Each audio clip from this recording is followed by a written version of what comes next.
Hi అండి, welcome to my channel. ఇవాళ మీకు ఒక కొత్త వంట చేసి చూపిస్తానండి. ఈ ఆకులు గుర్తుపెట్టారండి? ఈ పునర్నవ ఆకు. ఇదిగోండి కాడలు ఒలిచినాక ఇట్లా ఆకు, ఇది ఇట్లా ఉంటుంది ఆకు. దీంతో ఇగురు చేస్తానండి ఇవాళ. చూద్దరు కానీ ఈ ఆకుతోటి ఇగురు కూర అన్నమాట. ఇప్పుడు ఉల్లిపాయ పచ్చిమిర్చి కోసి పెట్టుకోవాలండి కూరలోకి. ఇట్లాగా ఉల్లిపాయ వేస్తేనే బాగుంటుందండి కూర. ఏ కూరకైనా అంతే కదండి, ఉల్లిపాయ మెయిన్ వేయాలి కదా, గ్రేవీ కోసం కానీ దేనికైనా. అట్లాగా ఉల్లిపాయ కోస్తున్నాను. ఇదిగోండి ఉల్లిపాయ కోసేసుకొని ఇప్పుడు పచ్చిమిర్చి కూడా ఒక 2-3 పడతాయండి, అంతే, ఎక్కువ పట్టవు. ఆకుకూర కదా, కొంచెం ఎండుమిర్చి కూడా వేస్తాం కదా. ఇదిగోండి ఇట్లా పచ్చిమిర్చి కూడా కోసేసుకున్నాను. ఇప్పుడు ఈ పునర్నవ, ఇదిగోండి ఈ ఆకుని కడుక్కోవాలి నీళ్ళలో వేసి. దాన్ని చూసినప్పుడు కాడలు చాలా ఉన్నాయి కదండి, కోసేటప్పటికి చూడండి అంత కొంచెం అయిందో ఆకు. ఇది ఉడికేటప్పటికి ఇంకా కొద్దిగా అవుతుంది. ఇప్పుడు నీళ్ళలో వేసి కడుక్కుందాం ఆకుని. ఇదిగోండి ఇట్లా బాగా కడుక్కోవాలి శుభ్రంగా.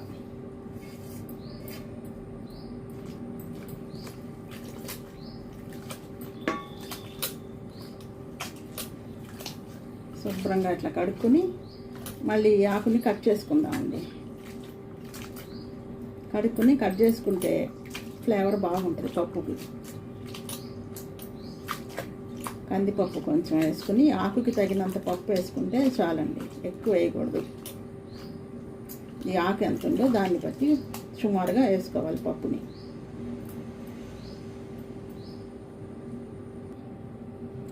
ఇదిగోండి ఆకు కడిగాను శుభ్రంగా. కడిగినాక ఈ ఆకుని ఉన్నపళంగా ఇట్లాగా వేయకూడదండి, వేయకుండా కొంచెం కట్ చేసుకుని వేసుకుంటే ఆకు ఫ్లేవర్ బాగా దిగుద్ది పప్పులోకి. పప్పు టేస్ట్గా ఉంటుంది. చిన్నాకే కదా అని కట్ చేయకుండా ఉంటారేమో, కానీ ఇట్లా కట్ చేసుకుంటేనే ఆకు రుచి తెలుస్తుందండి. ఇట్లాగా కట్ చేసుకొని పప్పులో వేసుకోవాలి, అప్పుడు పప్పు రుచి బాగుంటుంది.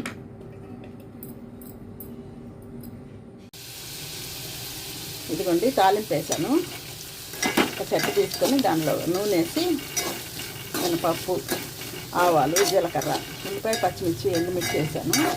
ఇందాక పునర్నవ ఆకుతో పప్పు అన్నాను కదండి, బై మిస్టేక్. పప్పు కాదు, ఇగురు అనమాట. ఇగురు చేస్తున్నాను. పప్పు కూడా చేసుకోవచ్చు, అంతకుముందు ఒకసారి చేసి చూపెట్టాను మీకు పప్పుని. ఇవాళ ఇగురు చేస్తున్నాను అనమాట. ఇట్లా ఉల్లిపాయ బాగా ఏగనివ్వాలి. ఇప్పుడు పసుపు వేసుకోవాలి. ఇదిగోండి కొంచెం పసుపు వేసి తిప్పుతున్నాను.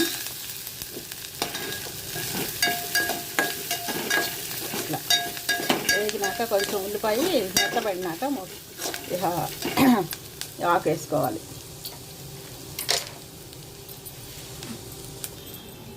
ఇదిగోండి ఆకు శుభ్రంగా కడిగాను కదా, దీనిలో వేసేద్దాం.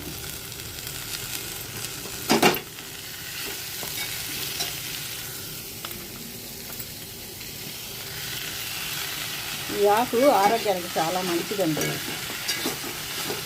తోటకూర, గోంగూర ఇవి ఎలాగైతే తింటామో ఈ ఆకుని కూడా ఇక్కడ నుంచి తీసుకోవచ్చండి. హెల్త్కి చాలా మంచిదని చెప్తున్నారు. ఇదిగోండి ఇట్లాగా ఆకంతా వేసేసి కొద్దిగా సాల్ట్ వేసి మూత పెడదాం, మగ్గిపోద్ది.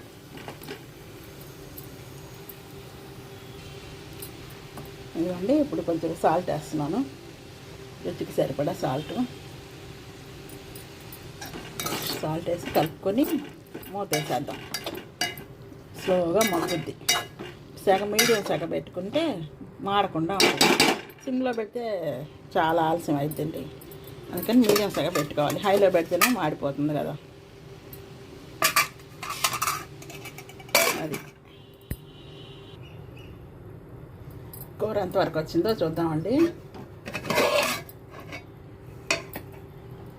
ఇదిగోండి ఇట్లా ఉంది. ఇప్పుడు అవసరం అనుకుంటే కొద్దిగా నీళ్లు చిలకరించుకోవచ్చండి. శుభ్రంగా బాగా మెత్తగా ఉడుకుతుంది. కొంచెం నీళ్ళు చిలకరించుకుంటే ఇంకా బాగుంటుంది. ఇది నీళ్ళు చిలకరించుకున్నాక సాల్ట్ చూసుకొని కొద్దిగా పట్టిద్దని వేసానండి.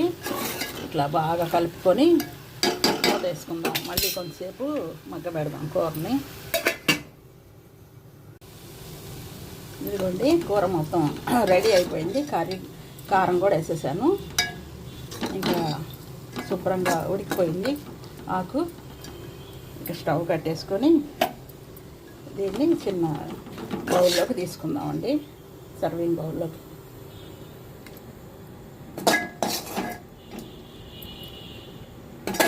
ఈ ఆకు కూడా తోటకూరలాగే ఉందండి టేస్టు. ఎవరైనా చేసుకోవచ్చు, చక్కగా హ్యాపీగా చేసుకొని తినచ్చు. ఆరోగ్యానికి కూడా చాలా మంచిది. ఇదిగోండి పునర్నవ ఆకు ఇగురు, తోటకూర ఇగురులాగా ఈ ఆకు ఇగురు అన్నమాట. చక్కగా మీరు కూడా ఒకసారి ట్రై చేసి చూడండి, బాగుంటుంది. తోటకూరలాగే ఉంది, పెద్ద తేడా ఏం లేదు తోటకూరకి దీనికి. చాలా ఆరోగ్యానికి చాలా మంచిదండి. ట్రై చేయండి మీరు కూడా. ఉంటానండి.